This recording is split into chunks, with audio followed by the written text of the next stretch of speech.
Itim o pula ang karaniwang langgam na nakikita natin, pero may iba-ibang klase pa yan.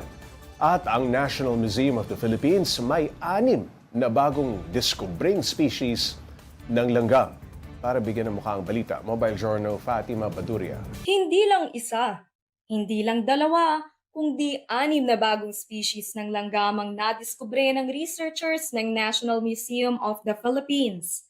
Ang mga ito, kabilang sa rare genus Vombicydris o hindi pangkaraniwang uri ng Burmicinae ants na nakatira sa puno at nakikita sa Southeast Asia hanggang Australia.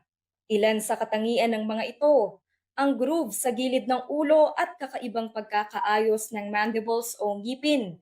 Nadiskubre ang mga bagong species sa ilang bahagi ng North Cotabato, Bukidnon, Isabela at Palawan sa pangunguna ni Dr. David General. At ang teknik daw nila, mangolekta ng mga langgam kapag madilim na ang paligid. Because nobody else is stupid enough to go out at night. So there may be snakes, there may be Scolopendra centipede. In Palanan, Isabela, yung isang master student ng UP, in-advise ko, tinulungan ko, nandun ako sa field. Do this also at night, which is to beat low vegetation, low branches. At night, he found 2 new species. At dahil bagong species ang nadiskubre, ipinangalan ito ni Doc Dave sa mga malalapit sa kanya. Sina Vombicydris denisei, mga utol, Leonard Coay, Thompsonii, Sabinchope at Stareye. Pero hindi pa raw sila tapos sa pagsasaliksik. So we are blessed with so much diversity. And we need more taxonomies to work on them. If you're interested in ants, by all means study it kasi it's fascinating. And it's a very exclusive club. Siguro in the world, there are about 6,000 people studying ants. Sa Pinas, 3. Mensahe rin ni Doc Dave sa mga nagtataka kung bakit nila ito ginagawa. Mahalaga ang pagkilala sa nagagawa ng iba't ibang insekto. If you look at a food web or food triangle ng Philippine eagle, diba? Ang nasa malapit sa ilalim are ants and the things that they also eat. Conservation starts with the ground. When you do conservation of ants, you also conserve almost everything on top of it. Maliit man ang mga langgam at iba pang insekto, malaki naman ang papel nila sa ekolohiya ng mundo. Mga kapatid, Mobile Journal Fatima Baduria po hatid ang mukha ng balita. Pag-usapan pa natin ang mga bagong species ng langgam kasama si Mobile Journal Fatima Baduria. Fatima, ano ba ang nag-udyok dito sa mga taga-pambansang museo para mag-research ng mga bagong langgam?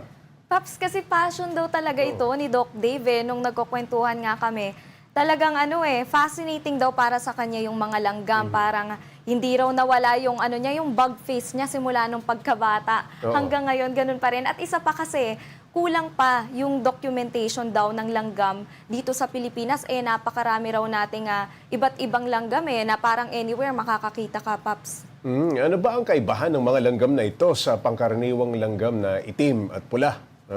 Paps, yung kakaiba kasi sa kanila, yung groove nila, ito yung parang antena na mula dito sa may ilalim ng mata nila papunta dito para siyang nakausling ganon. Tapos yung kanilang mga teeth or yung mandibles nila na nakaganon, kakaiba rin yung placement.